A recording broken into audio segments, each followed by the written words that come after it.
አይደለም ግራ የሚጋባው። በዚህ በትንሽ ነገር ግን አዋልድ መጽሐፍቶችን መናቅ ይጀምራል። የተጻፉትን አቡነ ሲኖዳ መጽሐፍ ላይ ለምሳሌ ገድላቸው ላይ ይናገራል አይደል እንዴ? ትርጓሜ መጽሐፍቶች ላይም ይሄም አለ እንዴ? ድርሳነ ኡራኤል ላይም አለ ስለ ቴዎድሮስ። ገድለ ፊቅጦር ላይ አለ ስለ ቴዎድሮስ በደንብ ነው የሚናገረው። በዚህ ጉዳይ ላይ በደንብ ነው ያጠናሁበት። ግን በኋላ ላይ የሚያደነባበር ነገር መጣ። ምንድን ነው የሚያደነባበረው ነገር? ልክ ዶክተር መስከረም ብለቺሳ እንዳቀረበችው አይነት ነገር ነው እኔን ወደዛ ነገር ነው የወሰደኝ።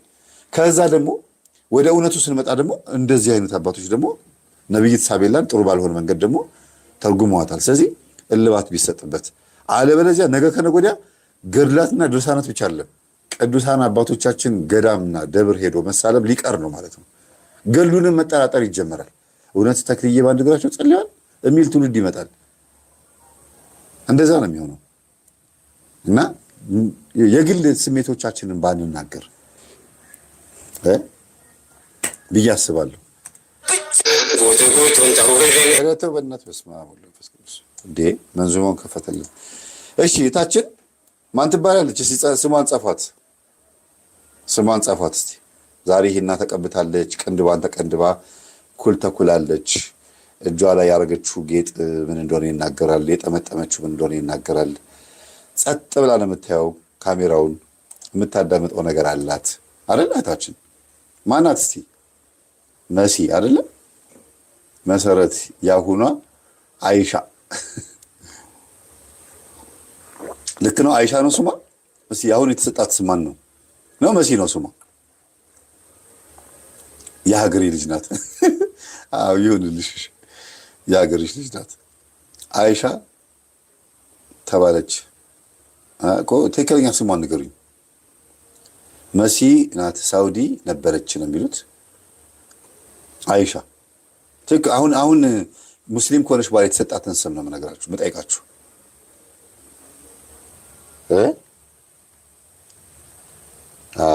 ስለሷ ነው እንግዲህ አሁን ትንሽ የተወሰነ ማወራው።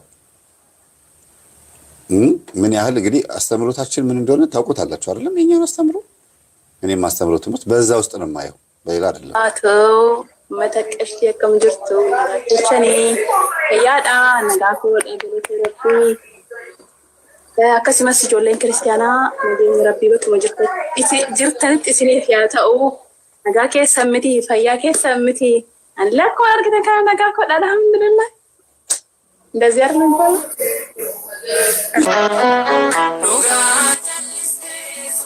ኮፒራይት እንዳይጠይቀኝ ነው የምዘጋው። እሺ መዝሙሩ ላለመስማት አይደለም። እንደዚህ ነበረች እህታችን መሲ። እቺን የመሰለች ነጠላ ለባሽ ሻሽ አድርጋ ጸጉሯ እንዳይታይ ማተቧን ፊት ለፊት አድርጋ መጽሐፍ ቅዱስ ከፍታ የምትዘምር የነበረች ልጅ፣ መድኃኔዓለም ካጠገቧ ቅዱሳን የነበሩ አጠቃላይ ዙሪያውን በቅዱሳን ተከባ የነበረች ልጅ ምን ሆና ነው ሙስሊም የሆነችው? ከዚህ ወደዚህ እንደምትሉት ማለት ነው አይደል? እንዲህ የነበረችው ልጅ እንዴት እንደዛ ሆነች? በዚህ ልክ እንዴት እንደዚህ ልትታይ ቻለች ነው ትምህርታችን። እንግዲህ ምንድን የሆነችው? እስቲ የሆነችውን እንየው እስቲ እያየን እንሂድ አይደል?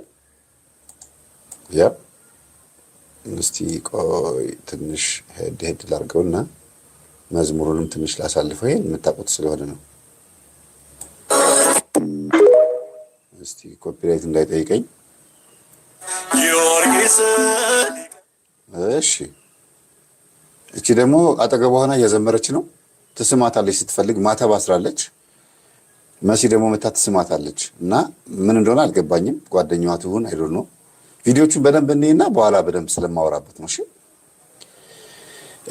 ሁለቱም ጥቁር ለብሰዋል። ምን ማለት እንደሆነ አልገባኝም።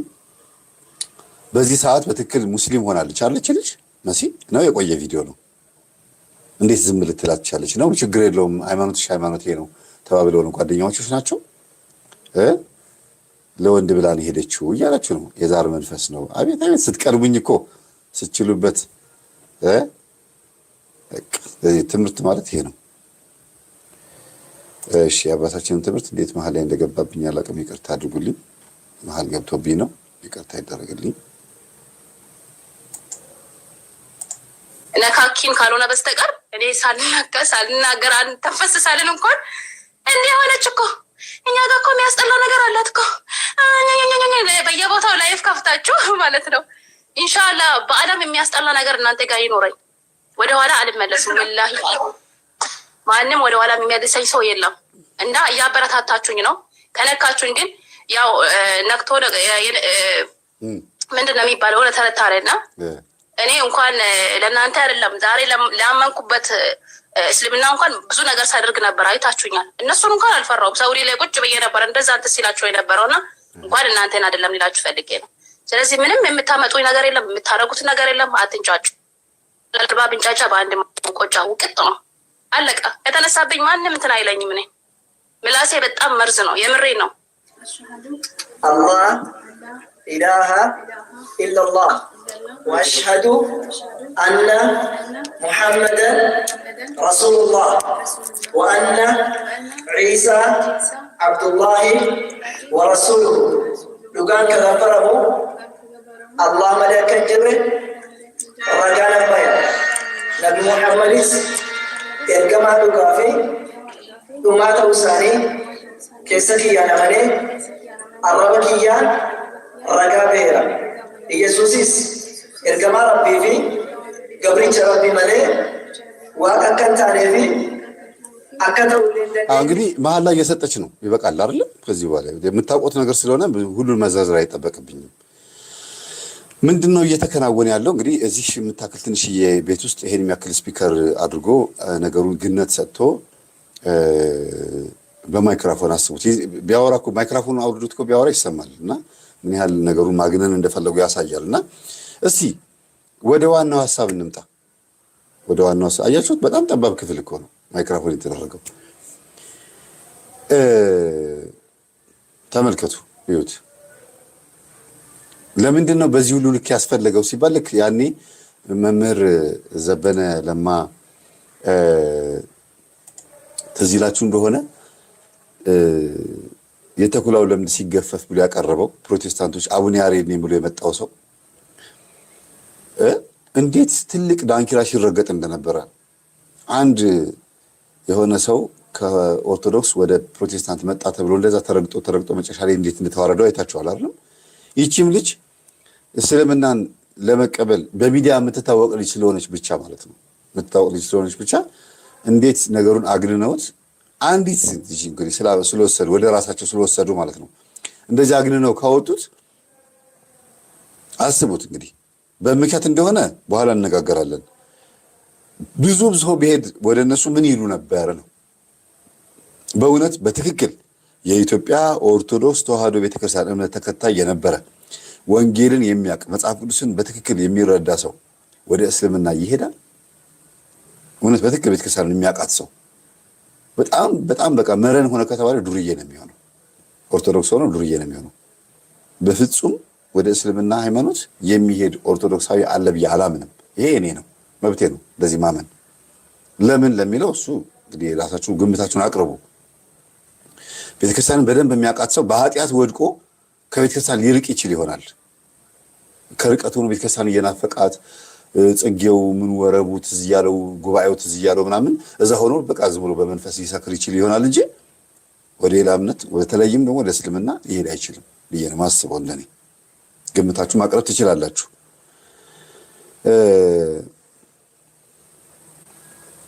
ምንድን ነው የምትጽፉት? ቲክቶከር አለመሆኔ ጠቀመኝ ነው አይደለም። ዋናው እሱ አይደለም። ይኸውላችሁ 4 ግምት ነው ማስቀምጠው። እናንተ ከዛ በላይ ማስቀመጥ ትችላላችሁ።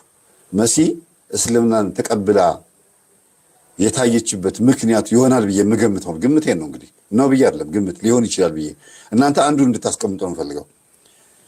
አንደኛ ሁልጊዜ እንደምናስተምረው በቤተሰቦቻቸው ሻምበሶ አብዱልቃድር ወይም ተወከል የሚባል የዛር መንፈስ ያለባቸውና ኦርቶዶክስ ሆነው ግን እናቶቻቸው ወደ እስላም ዛር ወደሚያመልኩ ቃልቻዎች አውሊያዎች ጋር ሄደው የሚካድሙ የሚያስካድሙ ከነበሩ በእነሱ ቤተሰብ ምክንያት ምናልባት እስልምና ልትቀበል ትችላለች። ምንድነው መንፈስ ውስጥ ካለ ሆን ብሎ መንዙማ የሚያዳምጡ ጓደኞች ያገናኛታል። በዛ መስመር ላይ ያሉትን ጓደኞች ያገናኛታል። በእስልምና ውስጥ ያሉት ባይሆንም እንኳን ድንገት የሆነ ቀን ላይ ሊበቀላት ይችላል። ሃይማኖቷን ቀይሮ ማለት ነው። አንዱ ይሄ ነው። በቤተሰቦቿ ካለ ነው። በትክክል ይሄ ነገር ስለማቅ ነው። በቤተሰቦቻቸው የእስላም ዛር ያለባቸው ሰዎች ምልክት የሚያሳዩት ምንድነው? ሮብና አርብ አይጾሙም። ሮብና አርብ ንጹም ቢሉ እንኳን በጣም ይቸገራሉ። አብይ ጾምን በደንብ አይገፉበትም፣ አይጾሙም። ኢየሱስ ክርስቶስ ላይ ያላቸው አመለካከት በጣም የላላ ነው። ቢዘምሩለትም ምን ቢሉለትም ልባቸው የተጠራጠረ ነው የሚሆነው። አዳር ሞት መንፈስ ያለበት ነው የሚሆነው ማለት ነው። ስለዚህ ከቤተሰብ ነው የሚመጣው። አንዱ ይሄ ነው። ሁለተኛ ደግሞ መስተፋቅር ወይም መተት የሚባል ደግሞ አለ። በመተት የሚሰሩ ሰዎች ሆነው ይቺ ልጅ ምናልባት በሃይማኖቷ ለቲክቶክ ብቻ ለታይታ ሆና ከስር ግን እምነቷ በጣም የላላ ማትሰግድ፣ ማትጾም፣ ማትጸልይ ከነበረች የሚላክባት መንፈስ እላዩ ላይ የሚላከው መንፈስ ማለት ነው መስተፋቅሩ ስራውን ይሰራል። ሙስሊም አድርጋት የኔ ሚስት አድርጋት ተብሎ ሊላክ ይችላል። በመስተፋቅር መንፈስ ምክንያት እንደዚህ የተደረገባቸው እህቶች ብዙ ያገቡዋሉ። ለሀብት ብለው ያገቡዋሉ፣ በመንፈስ የገቡዋሉ። ግን በብዛት ተይዘው ነው የሚገቡት። መተት በጣም ከባድ ነው። የመስተፋቅር መተት በጣም ከባድ ነው። በጾም በጸሎት በስግደት ያልበረቱ እህቶችን ያስማርካል። ይሄ ሁለተኛው ግምቴ ነው። ሶስተኛው ግምቴ ደግሞ ሲታመሙ፣ አንዳንዶቹ በጣም ሲታመሙ ማለት ነው ካልሰለምሽ አትድኝም ተብሎ ይነገራቸዋል። ይሄ መሲህ ላይ ይሆናል ብዬ አልገምትም። ግን እንደዚህም አይነት ደግሞ ሃይማኖት አቀያየራለ። በእናቶቻችን ለምሳሌ እናቷ ካልሰለምሽ አትድኝም ወይም ደግሞ ስትሰልሚ ነው የምትድኝው ተብሎ የሚነገራቸው ሰዎች አሉ። ዛሩ ነው ይሄን እንዲነገር የሚያደርገው ካለባቸው ችግር ነው። ታዲያ ይሄን ደግሞ በኮሜንት ላይ መጻፍ ትችላላችሁ። አለ በየቤቱ ነው ያለው። ያው አዎ እያላችሁ ነው። ኧረ ተው እንደዚህ አይጻፍም። መጥፎ ነገር ባለጌ ነገር አትጻፉ። ተው፣ ይሄ ነገር አይገባም፣ ቦታውም አይመጥነውም። እና ይሄ ነው ሶስተኛ፣ እንደ ሶስተኛ ወስደው። ተጨማሪ ግን ሶስተኛ ላይ የሚደርበው ነገር ምን መሰላችሁ? በቤተሰቦቿ የሆነ ከባድ ችግር መከራ ደርሶባታል ማለት ነው። እሷ ሳውዲ አረቢያ ሆና እስልምናን ትሳደብ በነበረችበት ሰዓት ላይ ወንድሟን፣ እናቷን፣ አክስት አጎቶቿን አግተውባት እንገልብሻለን ካልሰለምሽ ብለዋት አስፈራርተዋት ያሰለሟት ሴት ስለማቀር አውቃለሁ። ልክ እንደ መሲህ ማለት ነው። በቃ ስለሚ ብለዋት አስልሟት ውጭና እስልምናን ተቀብያለሁ ብለሽ ተናገር ያሏት። ያንን ከተናገረች በኋላ ግን ወዲያውኑ ኮንሽስሊ በጣም ታመመች፣ ሳማታኛች ተባለ። ካስመሰከሯት በኋላ ግን ወንድሞቿ አልተረፉ። ሁለቱም ወንድሞቿ ሞተዋል፣ ገለውባታል።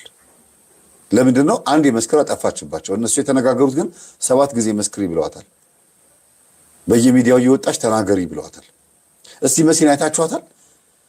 እንደው መጥፎ ነገር ተናገረች ኦርቶዶክስ ላይ።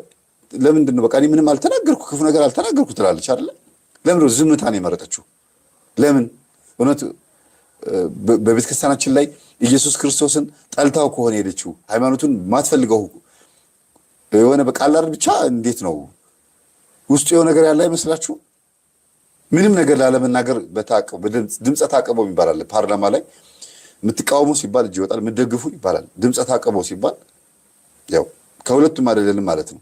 መሀል ላይ ማለት በዚህና በዚህ ሆነና ከዛ መሀል ላይ እና ዝም ብላ በቃ ለታይታ ምናምን ጠምጥማ እንድትታይ መንዙማ ወይም ደግሞ ነገር ከፍታ ብቻ በአጠቃላይ እስካሁን ድረስ ኦርቶዶክስ ላይ አታክ ያደረገችው ነገር የለም። ህዝቡ ላይ ነው የሚናገራት፣ የሚሳደባት ላይ ነው አታክ የምታደርገው። ለምን? ምክንያቱ ምንድን ነው? በሚዲያ የምትታወቅ የነበረች እንደዛ ትዘምር የነበረች ልጅ እንዴት ወጣ በአንድ ጊዜ እንደዚህ ተከረበተች? ምክንያቱ ምንድን ነው? ጋብቻ ነው? እውነት ጋብቻ ብቻ ነው? ጋብቻውስ እንዴት መጣ? ጋብቻው እውነት በጣም አፍቅራ ፈልጋ ነው የገባችው? ገንዘብ ነው? በጣም ሀብታም የሆነ ሰው አግኝታ ነው? ምንድን ነው ምክንያቱ? በጣም ብዙ ኢትዮጵያውያኖች ኦርቶዶክሳውያን በተለይ ከወሎ መስመር የሚሄዱ እህቶቻችን ወደ አረብ ሀገር ሲሄዱ ቶሎ የመስለም እድላቸው በጣም ቅርብ ነው። ለምን ሲባል በወሎ ውስጥ ያሉት ክርስቲያኖችና ሙስሊሞች በጣም ተቀራርበው ነው የሚኖሩት። በጠንቋይ ቤትም ልክ እንደዛው ነው። በባዕድ አምልኮም በደብተርናም እንደዛ ነው። መንፈሱ የተቀራረበ ነው። ስለዚህ የእስላም ዛር ክርስቲያኑም ላይ አለ፣ የደብተራው መንፈስ ሙስሊሙ ላይም አለ በወሎ አካባቢ ላይ። ስለዚህ ለእንትኑ ለሃይማኖቱ ቅርብ ናቸው። ስለዚህ ምክንያቱ ምንድን ነው የሚለው ነገር በደንብ በዚህ ማወቅ ይቻላል። እንደ ማጠቃለያ ግን እንደ መደምደሚያ ወስደው እሷ እየታየች ልቀጥልበትና እስቲ አለ አይደል ማሰብ ነገሮች ለምን እንደዚህ ሆኑ? ለምን ስምሽ ካፋቸው እንደማይጠፋ ታውቂያለሽ? ግሩፕ ሜሴጅ ላይ ስምሽ ይነሳል፣ ቪዲዮ ኮል ላይ ስምሽ ይነሳል። ስማት እዚህ ጋር ቃሉ ምን ይሄም ቃል ለምን ተጠቀመችው? ስሙ አሁን ላይ አእምሮ የሚፈልገው ዝም ማለት ነው። በቃ ጭጭ ማለት ነው። ለምን አለ አይደል ስለምንም ነገር አለማሰብ ነገሮች ለምን እንደዚህ ሆኑ? ለምን ስምሽ አቀናብረውት ነው? አይ ዶንት ኖ ሰዎች ናቸው የለቀቁት፣ እሷ አይደለችም። አይ ዶንት ኖ እንግዲህ ንገሩኝ። ካፋቸው እንደማይጠፋ ታውቂያለሽ? ግሩፕ ሜሴጅ ላይ ስምሽ ይነሳል፣ ቪዲዮ ኮል ላይ ስምሽ ይነሳል። በየድግስ ቤቱ እየሄዱ ስምሽን ያነሳሉ፣ ያጠፋሉ፣ ስላንቺ ብዙ ያወራሉ። ያለ ስምሽን ይሰጡሻል። ለምን እንደሆነ ታውቂያለሽ? ተቀይረሻላ። እኔ ከዚህ ሀሜት ወጥቻለሁ፣ አስመሳይ መሆን አልችልበትም፣ እናንተን አልፈልግም ብለሽ እርግፍ አድርገሽ ትተሻቸዋላ። ምክንያቱ ከነሱ ጋር መጨማለቅ፣ ከነሱ ጋር ወሬ መቀባበል አልወደድሽማ። መቀየር ስለመረጥ ይናደዳሉ፣ ይቃጠላሉ። ምንድን ነው የሚያደርጉት? አንደኛ ዘመቻ የሚወስዱ ስምሽን ነው የሚያጠፉት። እውነቱንም ውሸቱንም እየቀላቀሉ ውሸት እውነት እያስመሰሉ ሰውን ማሳመንና አንቺ በየሄድሽበት መንገድ እንጀራ መዝጋት የሆነ ነገር ለማድረግ ስትሞክሪ ማጨለም ይሞክራሉ፣ ግን አያሸንፉ። አንቺ ነሽ አሸናፊ። አስመሳይ ሰው ብዙ ሰው ይከበዋል፣ ብዙ ሰው ይወደዋል። ሀቀኛና ህይወቱ ለመቀየር የሚጥር ትክክለኛ መንገድ የሚሄድ ግን እሺ። አዎ እንግዲህ ዝምታን የመረጠችበትና አንዳንድ ቪዲዮችን በዚህ ልክ የምትለቅበት ምክንያት ምንድን ነው?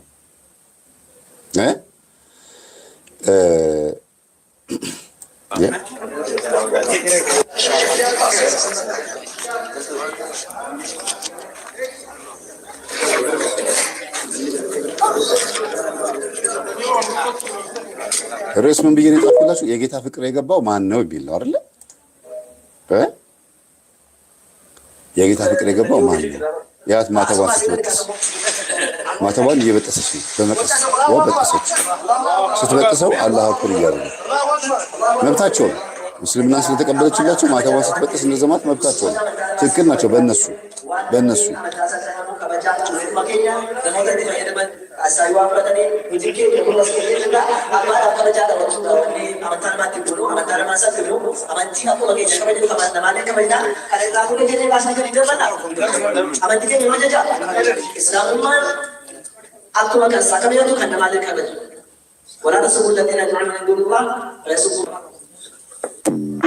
እሺ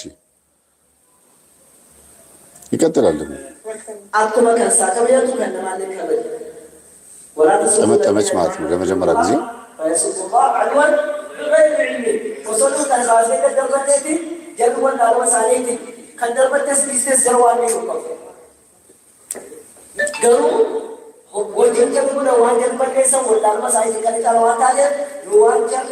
እሺ እንግዲህ የእሷን ምስክርነት በዚህ ልክ ይፈልጉታል። አያችሁ እንደዚህ እንድትሆን ይፈልጋል። ያው እጇን አውጥታ እንግዲህ እነሱ አንድ አለ ፈጣሪ አንድ ነው ለማለት ነው እንደዚህ የሚሉት ቃል እየገቡ እየማሉ ነው ያሉት። ይሄንን ሂጃብ ጠምጥማለች፣ ሙስሊም ሆናለች። ኦልሬዲ መሲ ለሰው ለታይታ እንደዚህ ሙስሊም ሆናለች አይደለም። ጊዜ አይያዝ እንጂ ወይም ዘመናት አይለቁ እንጂ ማናየው ነገር የለም። ደግሞ ለወደፊት የምናየው ነገር ይኖራል። ይቀጥላል እኮ ነገ ከነገ ወዲያ እውነት ይወጣል። ያ እውነት ምን እንደሆነ ታውቃላችሁ? መሲ ወደ ኦርቶዶክስ እምነት ትመለሳለች። ታያላችሁ።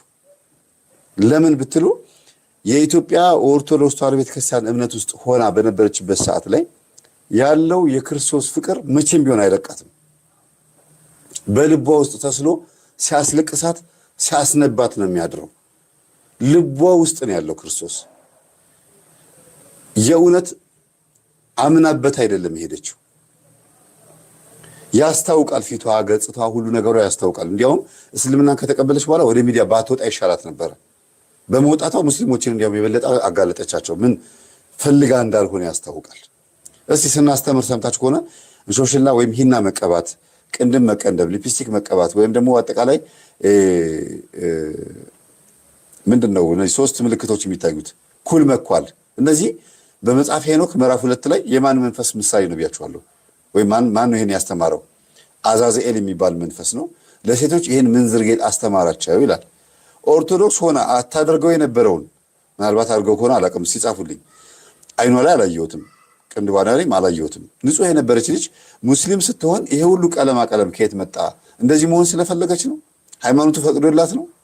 በእርግጥ ይፈቅዳል? በትክክል በእስልምና ውስጥ ራሱ ይፈቀዳል ይሄ ነገር? አያችሁ፣ በትክክል እንደነገሰባት ያስታውቃል ይሄ መንፈስ። ልክ ስትቀይር እምነቷን ማን እንደነገሰባት ላይዋ ላይ ማን ይሄን ነገር እንዳደረገው ያስታውቃል። ይሄ የምንዝር ጌጥ ወይም ደግሞ ይቺ የተከበበችዋን ፊት እስቲ እንደው ሙስሊሞች እህቶቻችን እስቲ መልሱልኝ በማርያም እንደው በአላህ ልላችሁ መቼም ከቱ በእናንተ አምላክ ስለማላምን እንደው ስለ እውነት ልበላችሁ፣ ስለ እውነት ይቺ ፊታችሁን ብቻ ነው የምትሸፍኑት። ለምን ሲባል ፀጉር መታየት የለበትም፣ ፀጉሯ ሰውን እንዳያሳስት ለባሏ ብቻ ነው መገለጥ ያለባት ስለሚል ከፊትና ከፀጉር የቱ ነው የሚያሳስተው? ደምቃ ተኳኩላ ፏ ብላ አምሮባት ሊያውም አሁን ሙስሊሞች የሚለብሱት እህቶቻችን የሚለብሱት ልብስ በደንብ ቁልጭ አጓደም አካላቸውን የሚያሳይ ነው አይደል?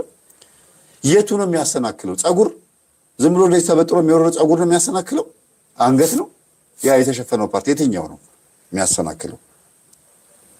እስቲ እየሸፈናችሁት አሁን አንዳንዶቹ እህቶች ሙስሊሞች ደግሞ ይሄ እጀ ጉርድ ሆኖ ደግሞ መምጣት ጀምረዋል። እጀ ጉርድ ይሆናል፣ ጉርድ ነው፣ እጃቸው ይታያል፣ ቀሚሱ ረጅም ነው፣ ፊታቸው ፀጉራቸው ተሸፍኗል፣ ፊታቸው ግን የሚያምር ነው። የሚያምር ማለት ነው ቆንጆች ናቸው ማለት ሳይሆን አሳምረውታል በኩል ይሄ በጣም ደምቋል ምናምን ተቀብተውታል ምናምን በቃ ድፍ ነው የሚለው። ሰርጎቻቸውን ተመልከቱ፣ የሙስሊም ሰርግ ኒካ ሲያስሩ ማለት ነው።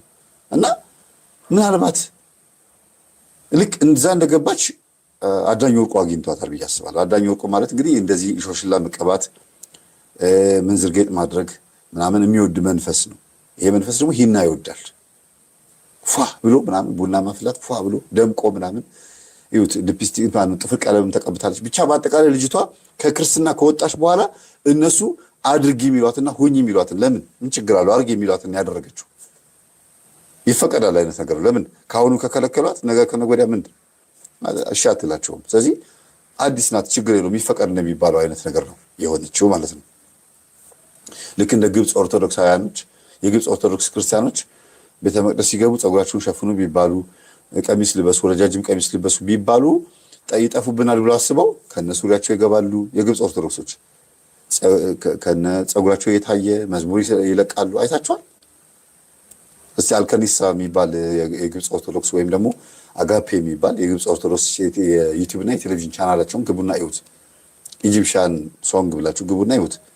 መዝሙሮቻቸው ከጳጳሳቶቻቸው ጋር ሲዘምሩ በጣም የሚገርሙ በእንግሊዝኛም በአረብኛም በኮፕቲክ ይዘምራሉ። በግዕዝም ዘምረዋል። ግን ቤተ መቅደሶቻቸው ውስጥ ከነጫማቸውን የሚገቡት ሱሪ ያደርጋሉ፣ ግልጥጥ ያለ ልብስ ይለብሳሉ። ለምንድን ነው ሲባል አይ እንደዚህ አድርጉ ብለን ከከለከልናቸው ይጠፉብናል፣ እንደው በእንክብካቤ ነው እንደ እንቁላል ነው የያዝናቸው ብለው ይናገራሉና ምናልባትም በእስልምና ውስጥ የሚችል ልጅ እንደው እውነት በትክክል የሚያሰናክለው ፀጉር ነው ከተባለ ከፀጉር በላይ ግን የተገለጠ ደግሞ የሚያምር መልክ ይዛለች። የሚያምር ስላችሁ የተንቆጠቆጠ የተኳኳለ ቀለም የተደፋበት የግድግዳ ይመስል ቀለም በቀለም ሆናለች እና የሆነ አልሸሹም ዞር አሉ ነገር ነው። በግድ ነገር ነው እዛ ቦታ ላይ የገባችው። እኔ አሁን የማየውን ነገር ብቻ አለም በዛ ውስጥ በቀለሞች ውስጥና በሚታየው ነገር ላይ መንፈሱን ነው ማየት የምፈልገው።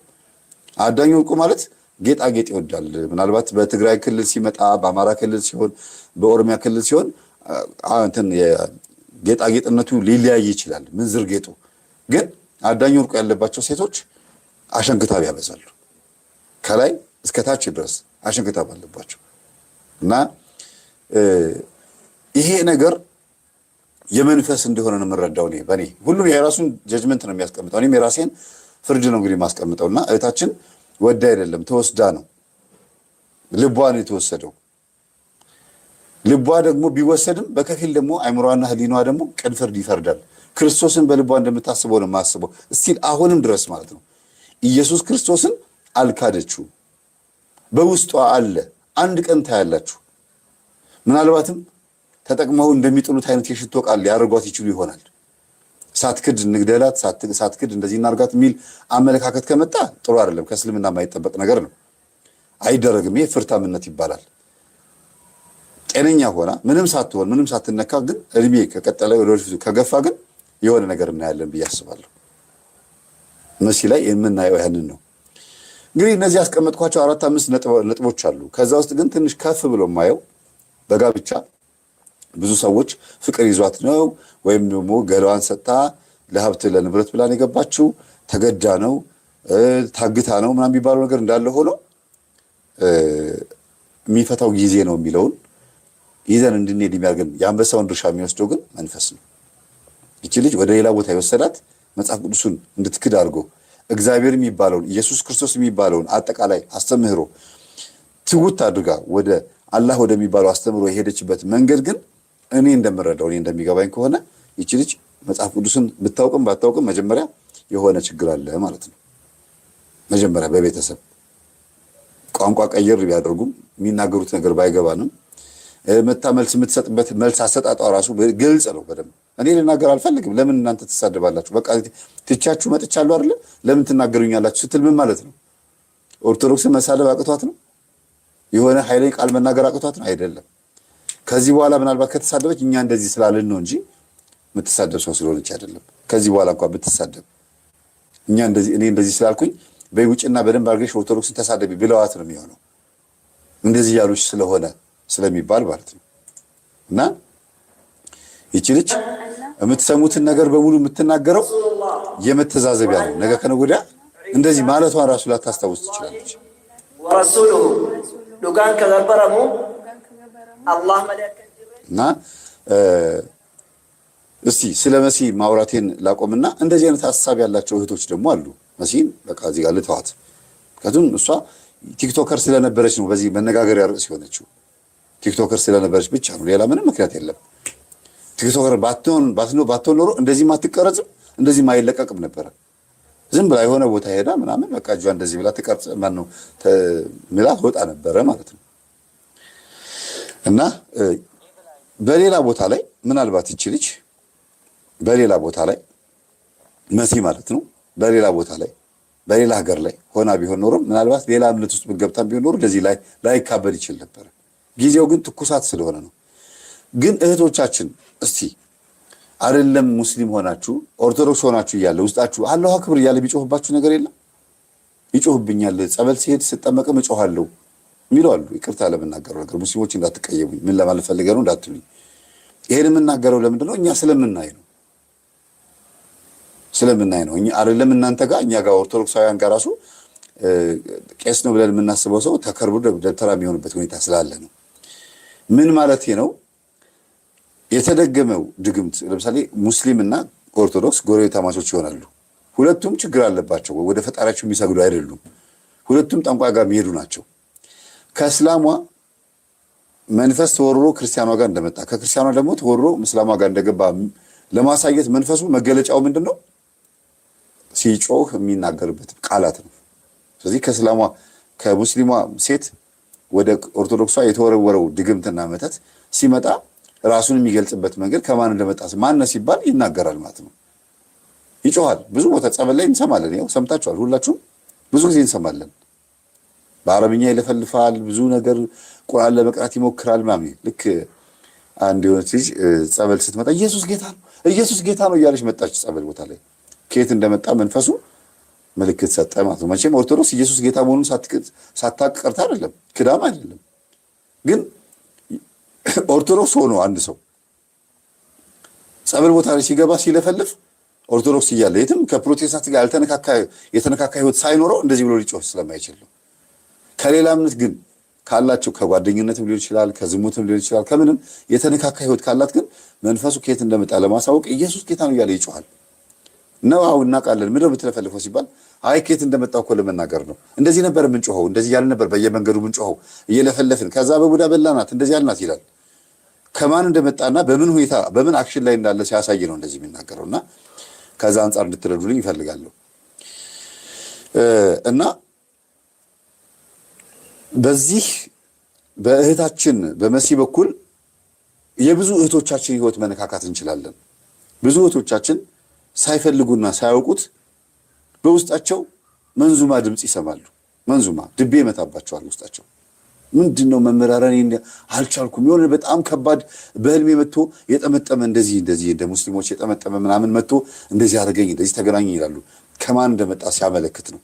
ያ መንፈስ ደግሞ ከማን እንደመጣ ከተናገረ በኋላ ያስገድዳል ማለት ነው። ግዳጅ ይሰጣል። እንደዚህ ካልሆንሽ እንደዚህ አደርግሻለሁ ይላል። ለጊዜው ለይምሰል እነ እፎይ በሚዲያ ላይ እኔ የመጨረሻው ግምቴ ማለት እነ እፎይ በሚዲያ ላይ በእስልምና ጉዳይ ላይ አንዳንድ ሐሳቦችን እየሰጡ ስለሆነ ወይም ለሚጠየቀው ጥያቄ መልስ እየሰጠ ስለሆነና ሲጠይቃቸው መልስ መስጠት ስላቃታቸው እንደ ሚዲያው ነው የምነግራችሁ። እነሱ የእውነት አቃታቸው አላቃታቸው የሚለው ነገር ህዝብ ነው የሚፈርደው አይደለም። እንደዛ ስለሆነ ጉዳዩ የፉክክር ነው ማለት ነው። ስለዚህ እንዴት አድርገን ከሚዲያ ላይ የምትታወቅን ሴት እንዴት አድርገን ሙስሊም እናርጋት ተብሎ ምናምን ተወርሮባት የሆነ ነገር ተደርጎባት ይቺ ልጅ እስልምና እንድትቀበል የተገደደችበት ምክንያት እንዳለ ኮሜንት ሲጻፍ ነበር። ይሄን ኮሜንት አንብቤያለሁ።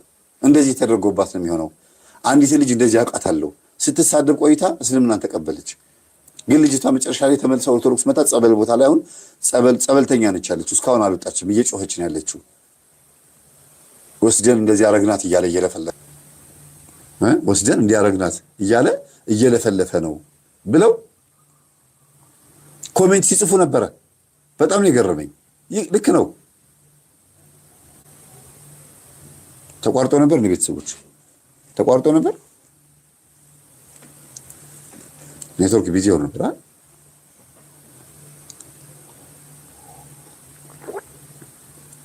እና ምንድነው ገንዘብ ተከፍሎ አንድ የሆነ ቲክቶክ ላይ የሆነ ድምጽ ሰምቻለሁ።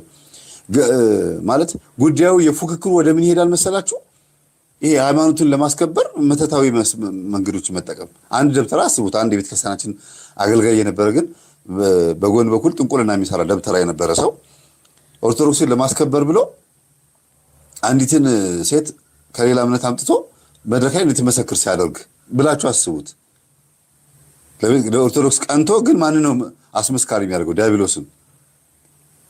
ልክ በአንዳንድ ቪዲዮዎች ያለው መንግስታችን እንዲህ እያደረገ ነውና እውነት ምስጋና ይገባዋል ምናምን እያሉ ይላሉ። ካሜራው እየቀረጸ ያለው ልክ እንደኔ ክሎዝ አፕ ነው፣ እንደዚህ ሚዲየም ሹት ነው። ይሄ ክሎዝ አፕ የሚባለው አሁን የምታዩት በካሜራ ቀረጻ ሲስተም። ከዛ ካሜራው ዝቅ አርጎ ሲያሳይ መሳሪያ ደቅ ነው ብሎ የሚጠብቅ ሰው አለ። እንደዚህ ብሎ ለካ የሚመሰክረው ከስር ተደቅኖበት ነውና እንደዚህ በግዳጅ ከጀርባ የሆነ ነገር ኖሯቸው የሚመሰክሩ የሚናገሩ የሚመስሉ ግን በግዳጅ የሚናገሩ ሰዎች አሉ።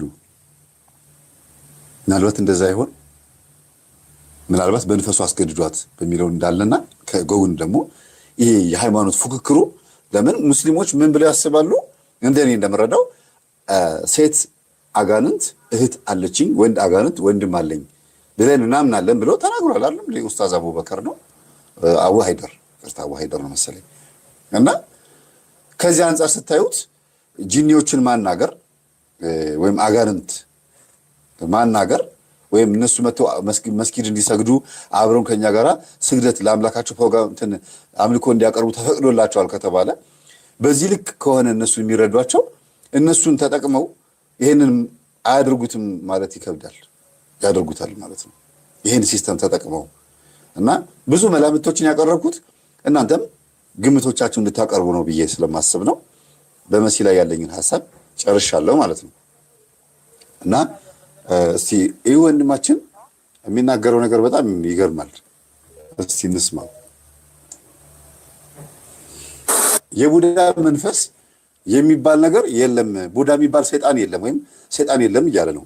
ይሄ ልጅ ታውቁታላችሁ፣ ቲክቶከር ነው እና ሳይንሳዊ መላምት ነው የሚያቀርበው። በጣም ይገርማል። ሰው እንዴት ጸበል መምጣት አቅቶት የአባቶቻችን መጽሐፍ ማንበብ አቅቶት መመርመር አቅቶት ቡዳ ምንድን ነው የሚለውን ከሀገሩ ተነስቶ አገሩ ላይ ያለውን መጽሐፍት መርምሮ ጨርሶ ካጠናቀቀ በኋላ ነው አይደል የነጮችን ማንበብ ያለበት። እንዴት በአንድ ጊዜ ነጮች የሚያስቡትን አስተሳሰብ አምጥቶ በአማርኛ የሚያወራ ኢትዮጵያዊ ቡዳ የለም ብሎ ያስባል? እስቲ ስሙት። ኤቭላይ ቡዳ ወይም ክፉ አይን እያንዳንዱ እይታ ከመልካም ዓላማ ጋር እንደማይመጣ የሚያስታውስ ከሰው ልጅ ጥንታዊ ማስጠንቀቂያዎች አንዱ ነው። ቡዳ ወይም ኤቭላይ የምንለው አስማት አይደለም፣ የሰው ተፈጥሮ ነው። ሰዎች አንድ ሰው ከጠበቁት በላይ በፍጥነት ወደ ከፍታ ሲወጣ ሲያዩ የሚሰማቸው ድብቅ ምቀኝነት፣ ኃይለኛ መርዘኛ ቅናት፣ ስውር ጥላቻ ነው። የሚመለከቱህ አይኖች ሁሉ እንድታሸንፍ የሚፈልጉ ላይሆኑ ይችላሉ። ሰዎች በእጃቸው እያጨበጨቡልህ በልባቸው ግን እንድትወድቅ ተስፋ ሊያደርጉ ይችላሉ። አናስተውለውም እንጂ ሰዎች ስለኛ ጥሩ ያስቡ መጥፎ የውስጣቸው እውነት በሆነ መንገድ ይገለጽልናል። አንሰማውም እንጂ ቀልባችን ይነግረናል። አንድ ሰው በጣት በብስጭት በምሬት ሲመለከታችሁ ይሰማችኋል። ያለምንም ምክንያት ጉልበታችሁ ሲዳከም ተሰምቷችሁ አያውቅም? ስራችሁ ላይ ተነሳሽነት ማጣት፣ ሰነፍ መሆን፣ ስራችሁን ልትሰሩ ስትሉ ትኩረታችሁን የሚከፋፍሉ ነገሮች ይከሰታሉ። በግልጽ ማሰብም ያቅታችኋል። ትርጉም የሌላቸው ከየት መጡ የማትሏቸው መሰናክሎችም ያጋጥሟችኋል። እንቅፋቶች ከማታስቧቸው ቦታዎች ይመጣሉ። የድሮ አባቶችና እናቶች ስለዚህ ጉዳይ አብዝተው ማስጠንቀቂያ መስጠታቸው ሞኞች ስለሆኑ አይደለም። ቅናት ከየትኛውም አደገኛ መሳሪያ በላይ በፍጥነት እንደሚያጠፋ ያውቁ ነበር። ለዚህም ነው የቡዳ ዓይንን ይከላከላል የሚሏቸውን የተለያዩ ምልክቶች፣ ስርዓተ አምልኮዎች፣ ጸሎቶችን የፈጠሩት። አጉል እምነት አይደለም። ከክፉ ነገር ራሳችንን መጠበቅና መረጋጋት እንዳለብን ለማስታወስ ማስጠንቀቂያ ነው።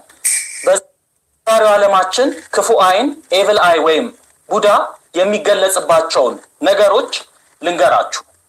በስራ ቦታ ላይ በሐሜት ይገለጻል።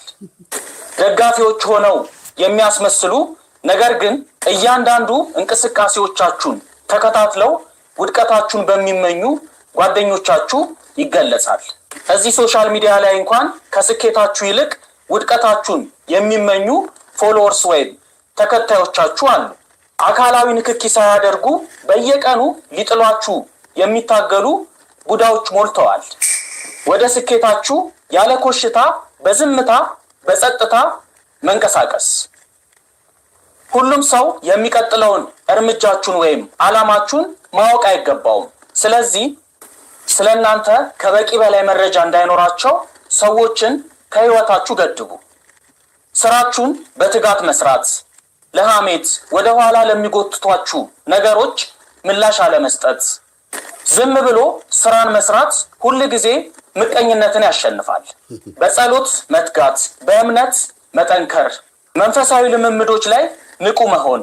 ምክንያቱም ብርሃን ሲያድግ በዛው ልክ ጥላዎች ይባዛሉ። ብርሃን ጨለማን ፈጽሞ እንደማይፈራ ግን ሁሌም አስታውሱ።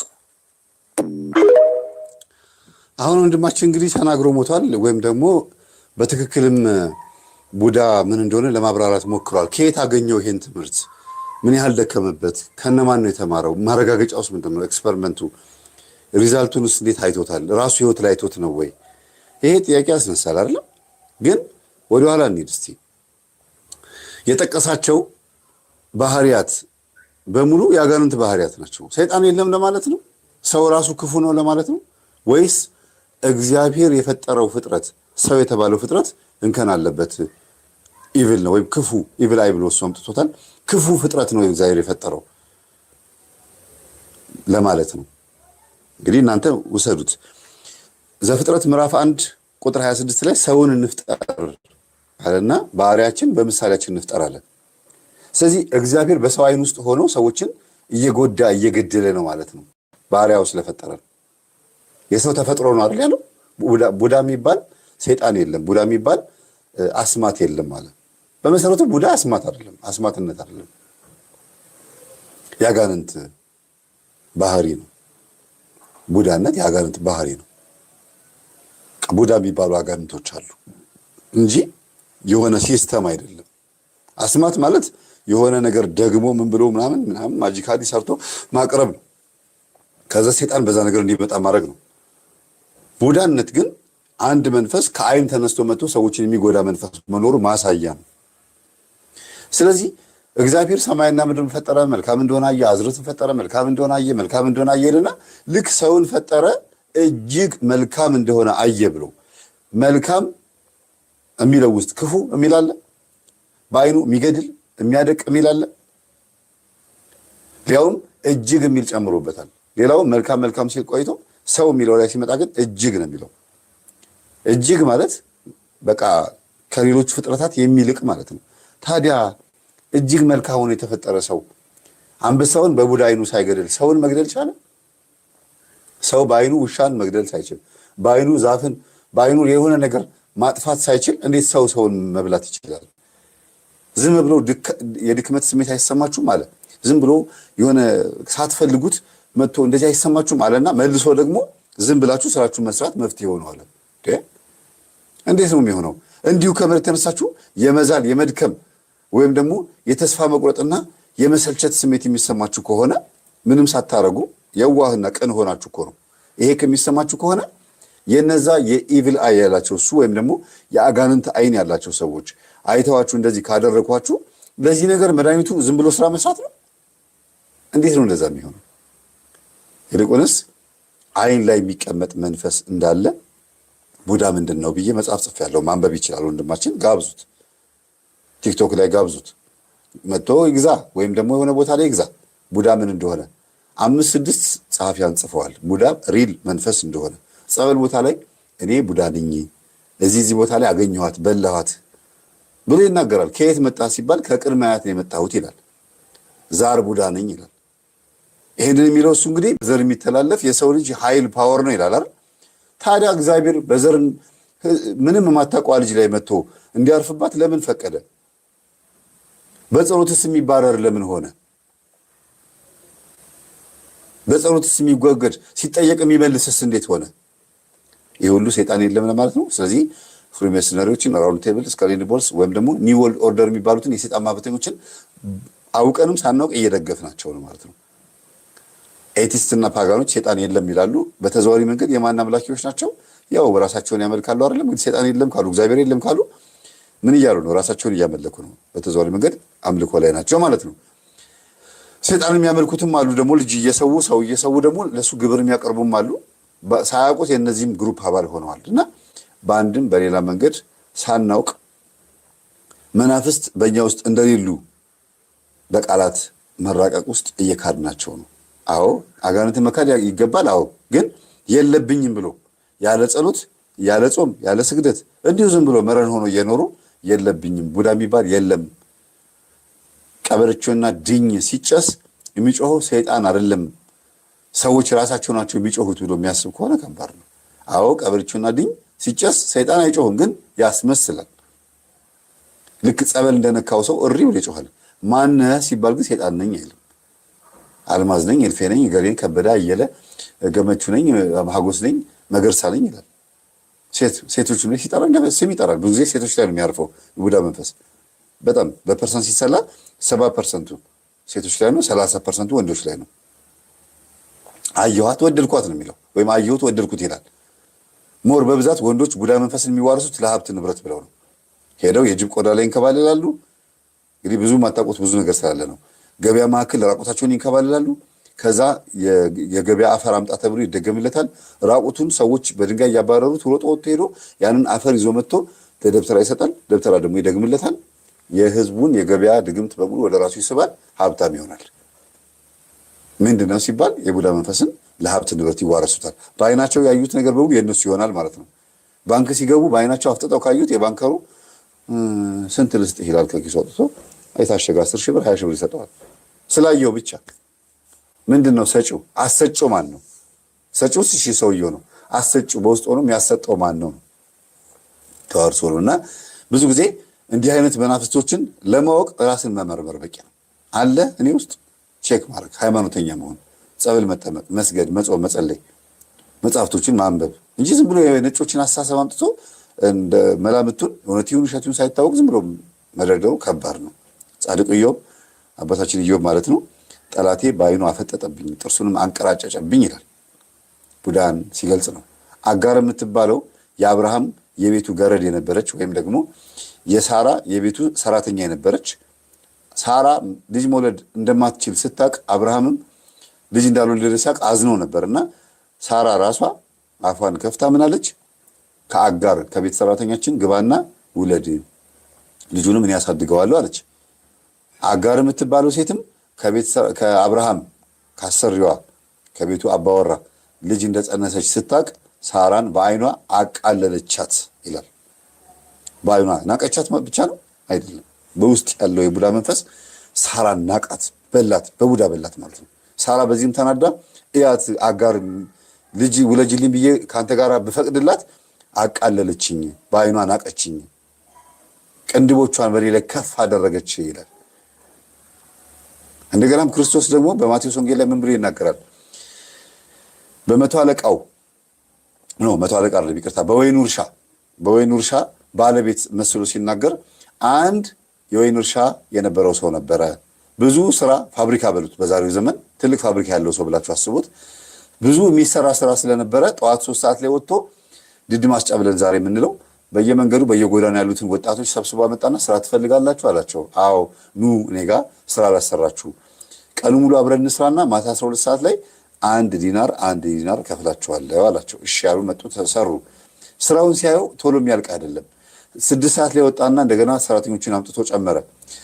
ስራ ትፈልጋላችሁ አላቸው። አዎ 12 ሰዓት እስከሚሆን ድረስ ስሩልኝና 1 ዲናር እሰጣችኋለሁ ለእያንዳንዳችሁ አላቸው። እሺ አሉ። አሁንም ስራው አላለቀም። 9 ሰዓት ላይ ወጣና ደግሞ እንደገና ሰራተኞችን አመጣ። ስንት ጊዜ ሄደ? 3 ጊዜ ማለት ነው። አሁን 12 ሰዓት ደረሰና ደሞዝ የሚከፍልበት ሰዓት ደረሰ ይላል። ያ የወይኑ እርሻ ባለቤት ደሞዝ ሲከፍል ጠዋት የመጡትን መጀመሪያ ያሰልፋቸውና ደሞዝ ተቀብለው አንድ ዲናር ወይም ዛሬ ላይ 1 ሺህ ብር በሉት 100 ሺህ ብር በሉት ችግር የለውም። 1 ሺህ ብር ተቀብለው ሲሄዱ እኛ ጠዋት መተን ነው የሰራ ነው፣ ከጠዋት ጀምሮ ነው ስንፈጋ የነበረው። እነዚህ ከኋላችን መተው 6 ሰዓት መተው እንደኛ 1 ዲናር ወይም 1 ሺህ ብር ሊቀበሉ ነው። እስቲ እኔው ደሞዛቸውን ብለው ዞር ብለው የሰው ደሞዝ አዩ ይላል። የሰው ደሞዝ አዩ፣ ተመልከቱ ማየት። ከዛስ አጉረመረሙ ይላል። እንደገና 6 ሰዓት ላይ የመጡት ደግሞ ደሞዛቸውን ተቀብለው እየሄዱ እንዴ እኛ ከ6 ሰዓት ጀምሮ እስከ ማታ ስንፈጋ ቆይተን 9 ሰዓት የመጡት ከኛ ኋላ መተው 1 ዲናር እንደኛ ሊቀበሉ ነው? ይሄማ ፌር አይደለም አሉ። እንዴ ይሄ ተገቢ አይደለም፣ ሊጨመርልን ይገባል። ለምን እነሱ እንደዛ ይቀበላሉ? ለምን ከኛ እኩል ሆኑ እኮ ነው። ከዛ የወይኑ እርሻ ባለቤት ገረመውና ኑ ተሰብሰቡ አላቸውና ምንድነው የምታጎረመርሙት? ስንት ተስማማን ለእናንተ ልሰጣችሁ አላቸው። ጠዋት የመጡት 3 ሰዓት የመጡት 1 ዲናር አሉት። አስቀረሁባችሁ ታዲያ እሱን? አይ አላስቀረህብንም። ታዲያ ለምንድን ነው አይናችሁ ምቀኛ የሆነው? አይንህ ምቀኛ ናትን? ለእነሱ 1 ዲናር ስለሰጠሁኝ ለምን ተመቀኛችሁ? አይንህ ምቀኛ ናትን ብሎ ያው 2 አይን አንቺ አትባልም፣ 2 አይን አንቱም አይባልም፣ እነሱ ነው የሚባለው አይደል? ግን 2ቱን አይን እንደ አንድ ቆጥሮ እንደ ሴት ጾታ ቆጥሮ አይንህ ምቀኛ ናትን ብሎ ተናገረ ያ የወይኑ እርሻ ባለቤት። ከዛ ቀጥሎ ደግሞ 6 ሰዓት የመጡትም እንደዚሁ ለምን የሰው ደሞዝ አያችሁ? የራሳችሁ ደሞዝ አንሷችኋልን አላቸው። አላነሰም። ቃል የገባሁላችሁን አሳነስኩባችሁ? አላሳነስኩም። ለምን ዞራችሁ የሰው ደሞዝ አያችሁ? አይናችሁ ምቀኛ ናትን ብሎ ጠየቃቸው ይላል። እኔ ለነዚህ 9 ሰዓት ለመጡት 1 ዲናር ብሰጣቸው ምን ግድ አላችሁ? ምን አገባችሁ አላቸው። የሰው ደሞዝ ማየት በሴት ዛር ስም የተጠራችው አይነ ምቀኛ ናትን የተባለችው ቡዳ መንፈስ ነው ማለት ነው። የሰው ንብረት ማየት፣ የሰው አቅም፣ የሰው ኃይል፣ የሰው ንብረት መውሰድ ምቀኝነት ነው። አይንህ ምቀኛ ናት። ስለዚህ ምቀኛ መንፈስ አለ ማለት ነው በውስጥ በኩል። ግን ሲፈጥረን ምቀኛ አድርጎ ነው እንዴ? አይንህ ምቀኛ ናትን ሲል ሲሰራን እግዚአብሔር አይናችን ላይ የሆነ ምቀኛ ነገር ሰርቶ ነው ወይስ በኤክስፒሪየንስ የምናመጣው ነገር ነው? ሰው በጣም ክፉ በሆነ ቁጥር ሰይጣንን መስራት ይችላል ማለት ነው። አድበል ብሎ ጠፍጥፎ ሰይጣንን ማበጀት ይችላል ማለት ነው። እና አንዳንድ ጊዜ የምንናገራቸው ነገሮች ከባድ ናቸው። እኔ ለተሞክሮ ዝም ያቀረብኩት እንጂ ቡዳ ምንድነው የሚለው መጽሐፌ ላይ ስለ ቡዳ በደንብ ተናግሬያለሁ። ቀበሪቹ አጭሰው እናቶቻችን ማነሽ ሲሏት እኔ ገዲት ነኝ ብሎ ስም ጠርቶ ይደፈልፋል። ሰይጣን ነው። አዎ፣ ግን ስሙ ሲጠይቅ ማን ነው የሚለው? የሰው ስም ነው የሚጠራው። እኔ ሰይጣን ነኝ አጋንንት ነኝ አይልም። ምክንያቱም በሰው ውስጥ ተደብቆ ስለሆነ የሚኖረው የሰው ስም እንዲጠራ አይፈልግም።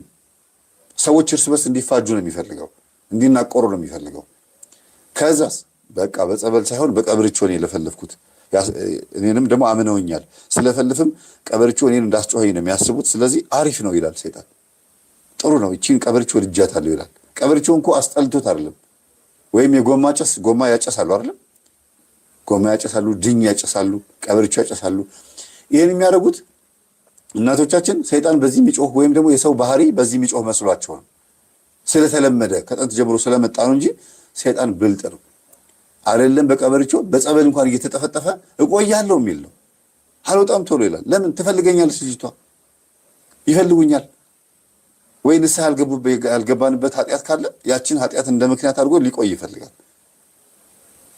ቂም ካለብን ከተፈወስን በኋላ መልሰን ዘፈን ኃጢአት ውስጥ የምንገባ ከሆነ አልወጣም ይላል። ስለዚህ አይደለም ቀበርቾ ጸበል እንኳን እየተጠመቅን መከራችንን እያየን ነው። ለምን ሲባል ከኛ ኃጢአት የተነሳ ሰይጣኑ ቶሎ ሊወጣልን ስላልቻለ።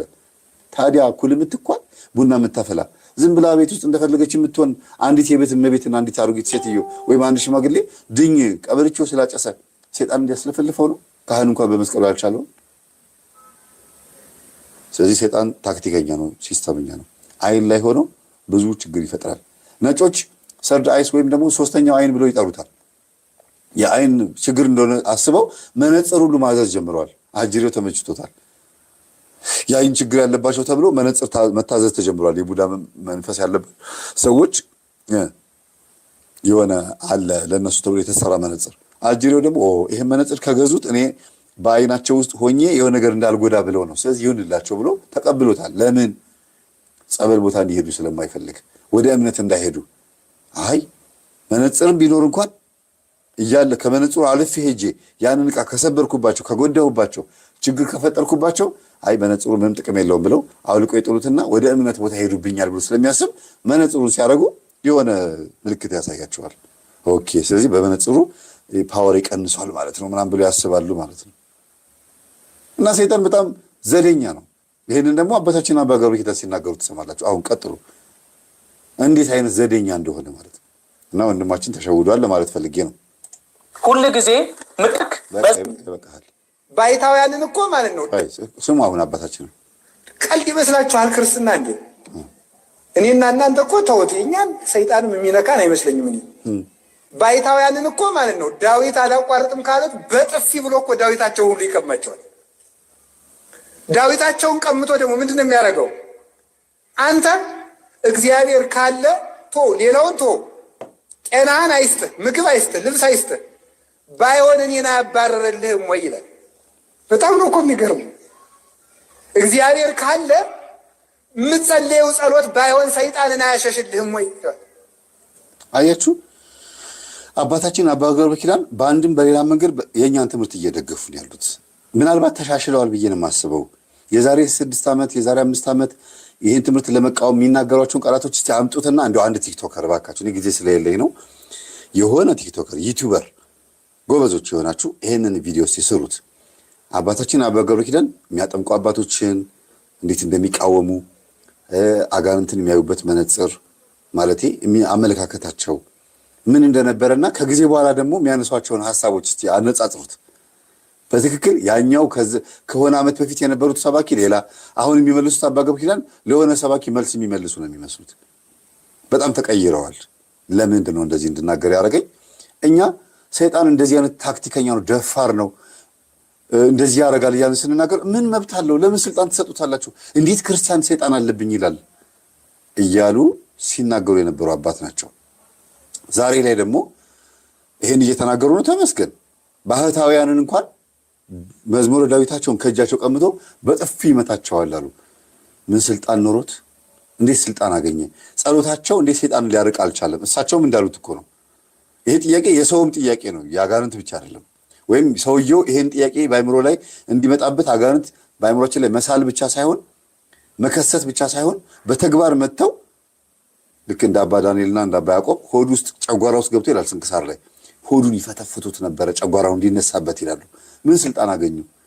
በስጋው ላይ ለምን ነው ይሄን ያክል ስልጣን ያገኙት? መነኮሳት ፈቅደውለት ነው? እግዚአብሔር ፈቅዶለት ነው? አዎ። እንዴት ፈቀዱለት? አቅሙን ስልጣኑን እስከ መጨረሻው ለማየት አይደለ? የበቁ ስለሆኑ። ይሄ ህዝብስ ጻድቁ ኢዮብ በሰይጣን ሲፈተን የነበረው ማን ፈቅዶለት ነው? ሰይጣን እግዚአብሔር ፈቅዶለት ነው አይደል? ሂድ ኢዮብን ፈትነው እኔን አይከዳኝም አለው። መጥቶ ብልሽሽት አደረገ። ደህና የነበረው ነገር ስራው ይሄ ነው፣ ማበለሻሸት ነው። ከዛስ ኢዮብን ደግሞ እንዳለ ሰውነቱ ግብት ምታረገው። ኢዮብ ግን ህሊናው፣ አይምሮ፣ ልቦናው ከእግዚአብሔር ጋር ብቻ ነበረ። አልካደውም። እንዲያውም ውሃ ሆኜ በቀረው በእናቴ ማህፀን ውስጥ እንደው ዝም ብዬ እንደው ውሃ ሆኜ በቀረው ባልተወለድኩኝ ቁስለኛ ሆኜ ልጆቼን አጣው ብዬ አንተን ከማማርርህ ለምን እንደዚህ አርከኝ ብዬ አንተን በህሊናዬ ከማስብህ ባልተወለድኩ ይሻለኝ ነበረ። በእናቴ ማህፀን ውስጥ ውሃ ሆኜ በቀረው ይላል። መጀመሪያ ወተት ነበርኩ ይላል። የወንድ ልጅን ዘር እኮ ሲያሳይ ነው። ወተት ነበርኩ፣ ከዛ በኋላ ደግሞ አጥንት ተገጣጠመልኝ፣ ስጋ ተለጣጠፈልኝ፣ ሰው ሆኜ ከእናቴ ማህፀን ወጣሁኝ፣ ባዶዬን ተወለድኩኝ፣ ባዶዬን ደግሞ ሞታለሁ እያለ ኢዮብ ሲናገር የነበረው በማን እየተፈተነ ነው? በእግዚአብሔር። በተዘዋዋሪ መንገድ አይደል እንዴ? ምክንያቱም ፈታኙ ማን ነው? ሰይጣን። የላከው ማን ነው? እግዚአብሔር ነው። ግን የላከው ሲባል ሂድና ፈትነው ብሎ ሳይሆን ሰይጣን ባነሳው ጥያቄ ምክንያት ማለት ነው። ሰይጣን የት ነበር ካለው የእግዚአብሔር ልጆች በእግዚአብሔር ፊት ሲቀርቡ ሰይጣንም አብሮ ቀረበ ይላል። መቼም ሰማይ ላይ ሚካኤል ሲቀርብ ሰይጣን አብሮ መጥቶ አጠገቡ ቆሞ አይደለም። የእግዚአብሔር ልጆች በእግዚአብሔር ፊት ሲቀርቡ ሰይጣን አብሮ ቀረበ ሲባል ሰይጣን በሰው ልብ ውስጥ ሆኖ ወደ ቅዳሴ ይመጣል፣ ወደ ቤተክርስቲያን ይመጣል። ሰዎች ቅዳሴ ሲቆሙ አብሮ ይታዘባል ማለት ነው። ሰማይ ላይ ሄዶ ከሚካኤል ጎን መቀመጥ አይጠበቅበትም። በሚያመልኩ በሚጸልዩ ሰዎች ውስጥ ሆኖ ቤተክርስቲያን ይመጣል።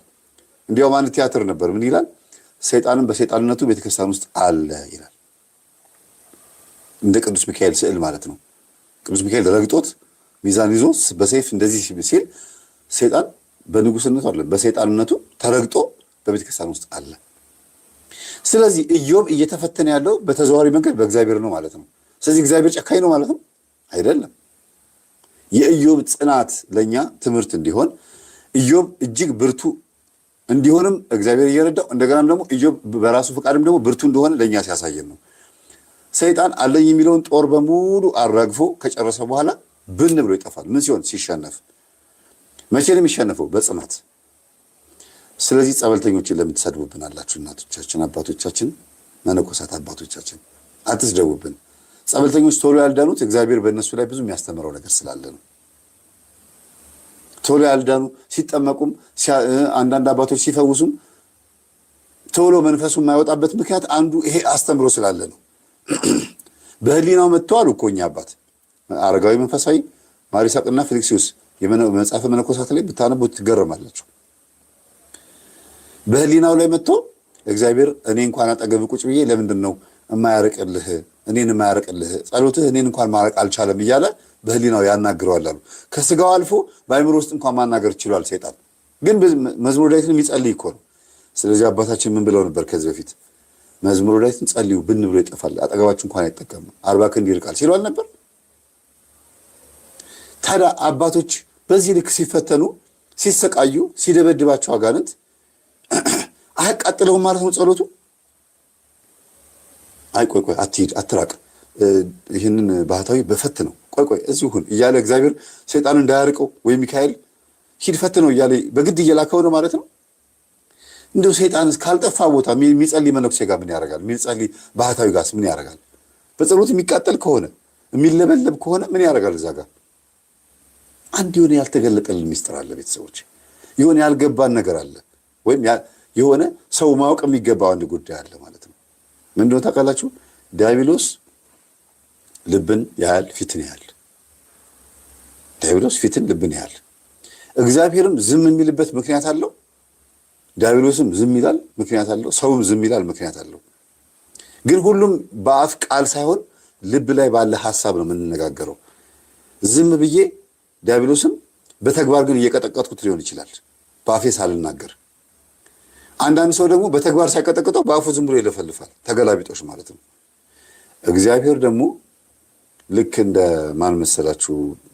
በንፋስ አውታር በእሳት ዛንጀር ወጥሮ ዲያብሎስን በመስቀል እግር ስር ቀጠቀጠው እንደተባለው ኤሎሄ ኤሎሄ ላማ ሰበቅታኒ ሲል አለ። ይሄ አምላክ አይደለም ማለት ነው። አምላኬ አምላኬ ለምን ተውከኝ አድነኝ እንጂ እያለ እየጮኸ ነው። ስለዚህ ልቅረበውና ነፍሱን ከስጋው ለይቼ ስጋውን ወደ መቃብር ነፍሱን ወደ ሲኦል ልክተታት ብሎ ሲጠጋ ይላል መላእክቶች መጥተው ወጥረው ያዙት ይላል። ኢየሱስ ክርስቶስ በመስቀል ላይ ተወጥሮ በነበረበት ሰዓት ኃይል የለውም ነበር ማለት ነው። መላእክቶች መጥተው የወጠሩት ይሄ የቤተክርስቲያናችን ትምህርት ነው አይደል? መላእክቶች መጥተው ወጠሩት፣ በእሳት ዛንጀር በንፋስ አውታር ወጠረው ያዙት ነው የሚለው፣ ቀጠቀጡት ነው የሚለው። አስተምህሮ ይሄ ነው አይደል እንዴ? ስለዚህ ክርስቶስ በዛ ሰዓት ኃይል የለውም ነበር ማለት ነው። በተቀጠቀጠበት በተቸነከረበት ሰዓት ኃይሉ ደክሞ ነበር ማለት ነው አይደለም። ምክንያቱም ገና በሐሙስ ምሽት ላይ ራሱ ማንን ትፈልጋላችሁ ሲላቸው ተፈንግለው ወደኋላ ወደቁ ይላል ዮሐንስ ወንጌል ላይ። ገና ቃሉን ሲናገር እኮ ነው ማንን ፈልጋችሁ መጣችሁ ልታስሩኝ መጣችሁን ሲላቸው ወደቁ ይላል ዮሐንስ ወንጌል ሲናገር። ደጋግሞ ነው የሚናገረው። ይሄንን የተናገረ ጌታ በመስቀል ላይ ሆኖ አንዲት ቃል ጠርቶ እንደው የሆነ ኃይል ተናግሮ ሰይጣንን ማሰር ይችላል አይደል? ለምን? ለመላእክቶች ተሰጠ። የራሱ የሆነ የሥራ ድርሻ ስላለው ቀንም ሰዓትም ቦታም ጊዜም ስላለው ነው። ሰው የሚድንበት ቦታና ጊዜ ሰዓት አለው። ወዲያው የሚያጠምቁ አባቶች ጋር እንደሄደ ወዲያው ይፈወሳል ማለት አይደለም። ወዲያው ይድናል ማለት አይደለም። ማራገፍ የሚገባውን ሸክም አራግፎ በሂደት ነው። እንደ ሰዎቹ የንቃተ ህሊና ነው የሚታየው ሰይጣኑ የሚወገደው። ሰውየው ገና ያልገባው ከሆነ ሰይጣኑ ቶሎ ከሄደለት በኋላ በቃ ተገላገልኩ ቻው ደህና ደሩ ምናምን ብሎ ሄዶ ማይክራፎን ጨብቶ ትዝታ ቢዘፍን ምንድን ነው የሚባለው? መጀመሪያ ከዘፈኑ መወገድ አለበት፣ ንስሐ መግባት አለበት፣ መጠመቅ አለበት። ኃጢአቱን ተናዞ ቢያንስ ብቻል ቅዱስ ቁርባን መቀበል ካልተቻለ ግን ስጋውን ለነፍሱ ማስገዛት መገራት አለበት። እስከዛ ሰዓት ድረስ ግን አጋንንት ይቆያል ማለት ነው በእኛ ውስጥ። ይሄ ደግሞ ቅዱስ ጳውሎስ የተናገረው ነው። በእናንተ መካከል ምን አለ? ሁሌ ደጋግሜ የምናገራት የአባቱን ሚስት ያገባ አለ። እንዲህ ያለው ሰው ነፍሱ እንድትድን በምጽአት ጊዜ ወይም በፍርድ ቀን እንዲድን ስለምፈልግ ስጋው ለሰይጣን ይሰጥ ብዬ ፈርጃለሁ አለ። ምን ማለት ነው? ስጋው ቅዱሳን አባቶቻችን በበረሃ የሚጸልዩት የሚሰግዱት በስጋቸው ላይ ሰይጣን እንደፈለገ ሲያደርግ ዝም ይሉታል። ሲያሳምማቸው፣ ሲያደክማቸው፣ ጠላት ሲያሳባቸው ዝም ይሉታል። ለምን? አንድ ይበለኝ እያሉ ነው። ራሳቸው ኃጢአተኛ ነኝ ይቅር በለኝ እያሉ ነው። በአንድ በኩል ደግሞ እነሱ ላይ መጥቶ ሲፈታተናቸው ወደ ምዕመኑ እንዳይሄድ ወደ ህዝቡ እንዳይሄድ እነሱ ላይ ትኩረት ሲያደርግ ሰራዊቱን ሰብስበው ሲመጣ እዛው ሊይዙት ስለሚፈልጉ ነው። እና የአባቶች ጥበብ ይሄ ማቴዎስ ወንጌል ምዕራፍ 12 ቁጥር 44 ላይ ተጽፏል። አንድ ሰይጣን ከሰው ከወጣ በኋላ ወደ በረሃ ይሄዳል። በረሃም ደግሞ ውሃ ወደ ሌለበት ስፍራ ይሄዳል። ከዛም ወደ ነበርኩበት ቤቴ ልመለስ ይላል። እዛ ያሉት አባቶች በጸሎት እሳት ስለሚያቃጥሉት ነው። አይችልም፣ አንዳንዴ መቋቋም ያቅተዋል። ወደ ነበርኩበት ቤቴ ልመለስ ይላል። ሲመለስ ግን ያ የነበረበት ቤት ወይም ያ የነበረበት የሰው ልብ ማለት ነው። ቤት የተባለ የሰው ልብ ነው። ከሰው ከወጣ በኋላ የሚለው ሲመለስ ግን ያ አሁንም ሲያመነዝር ሲጠጣ ሲሰክር የነበረው ሰው እንደገና ንስሐ ከገባ በኋላ አሁንም እዛው ኃጢአት ላይ ከሆነ ባለፈው ወር ባለፈው ዓመት እኔን ለማሳደር እኔን ለማስወጣት ጸበል ለጸበል እየሄድክ ስታባረረኝ ነበረ። ውጣ ብለህ አባረርከኝ። አንተ ግን እኔን ካባረርከኝ በኋላ መልሰህ ጠጭ ሆነሃል። ስለዚህ እንደገና አገባብሃለሁ። መጀመሪያ ሳሰራህ ከነበረው ኃጢአት እጥፍ ይልቅ አሰራሃለሁ ብሎ ከራሱ የከፉ 7 አጋንንት ይዞበት ይመጣና ራሱ 8ኛ ሆኖ ይገባበታል ይላል ማቴዎስ 12:44 ላይ። ለዚህ ሰው ከመጀመሪያው ይልቅ 2ኛው ይብስበታል ይላል። ለዚህ ነው ይበለኝ ብለው የሚቀጠቅጡት መንፈሱን እዛው ባለበት እንዲታሰር የሚያደርጉት። በደንብ ከተገሩ በኋላ መንፈሱን ለማስወገድ የሚሞክሩት። ቅድም ወንድማችን ሲናገር የነበረው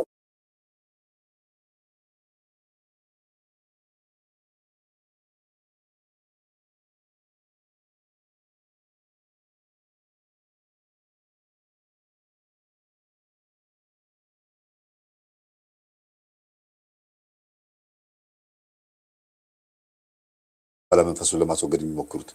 ቅድም ወንድማችን ሲናገር የነበረው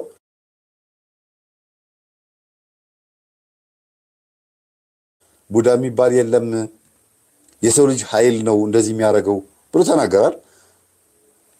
አያችሁ፣ መንፈስ እንደዚህ ነው የሚያታልለው። እዚህ ጋር ደግሞ አባታችን ደግሞ ምን እያሉ ነው? በባህታዊው ጭንቅላት ላይ ሆነው ደግሞ የሆነ ተስፋ የሚያስቆርጥ ራሱ እንዲያጠፋ የሚያደርግ እግዚአብሔር እንደከዳው እግዚአብሔር እንደተወው የሚያደርግ ቃላት ደግሞ ይናገራል። ሲስተምኛ ነው ብሎ እየተናገሩ ነው። በዚህ ልክ ሰይጣን አይምሮ፣ ህሊና፣ ልቦና ላይ ገብቶ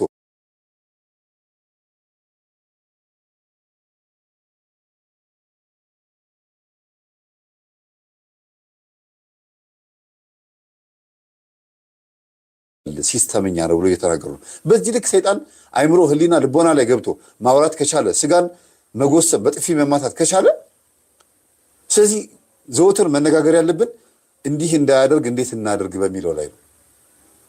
እናቶቻችንም ጨሌ የሚያመልኩት ይሄን ጥፊ ፈርተው ነው ማለት ነው። ቡና የሚካድሙት ይሄን ጥፊ ፈርተው ነው ማለት ነው። ጸሎት የሚጸልዩ አባቶች እንደዚህ ከተመቱ እናቶች ታዲያ እንዴት ነው የሚተርፉት? ንስሐ ገቡ ሲባሉ አይ ይላሉ። ቆረቡ፣ ኧረ ቆይ ልጆቼ እንዴ ጨሌውን ጣሉ። አይ ቆይ ልጆቼ መጀመሪያ ምን ይበሉ? ግራጁዌት ያግቡና ከዛ ጨሌውን ጥላለሁ። ግራጁዌት ሲያደርጉም ሲያገቡም በጨሌው መንፈስ እኮ ነው። እናቶቻችን ግን የሚያስተምራቸው ስለሌለ ቆይ ይላሉ። ቆይ ይቆየን ይላሉ። አባታችን ደግሞ ሰይጣን ሲስተመኛ ነው እያሉ ነው። ለዚህ ነው ጥናት ያስፈልገው። የኛም ትምህርት ይሄው ዘውጋችን እሱ ላይ ሆኖ ልፍለፋችን ንቁበት፣ እወቁበት፣ ገለጡበት ብሏል።